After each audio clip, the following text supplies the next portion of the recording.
అందరికీ నమస్కారం.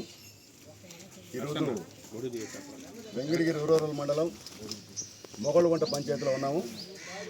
ఎన్టీఆర్ భరోసా పెన్షన్ కార్యక్రమంలో భాగంగా ఈరోజు గౌరవ ఎంపీడీఓ గారు వర్షాన్ని సైతం లెక్క చేయకుండా వచ్చారు.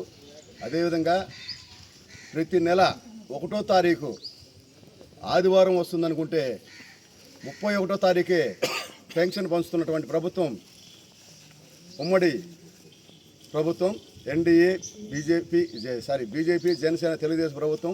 గత ప్రభుత్వంలో పెన్షన్ ఎప్పుడు ఇస్తారో అనేది అర్థమయ్యే పరిస్థితి కాదు. వర్షాన్ని సైతం లెక్క చేయకుండా ఈరోజు ఎంపీడీఓ గారు కావచ్చు, అది సచివాలయ సిబ్బంది కావచ్చు, అందరూ వచ్చి 7వ గంటకే పెన్షన్ పంపిణీ కార్యక్రమం చేయడం జరిగింది. ఇదే విధంగా గ్రామంలో వచ్చి చిన్న సమస్యలు చెప్పారు. ఎంపీడీఓ గారు నోటీస్ పెట్టారు. ఇప్పుడే వీధి లైట్లు వెలగడం లేదని చెప్పారు. వాటి కార్యక్రమాన్ని కూడా చూడమని చెప్పేసి ఎంపీడీఓ గారికి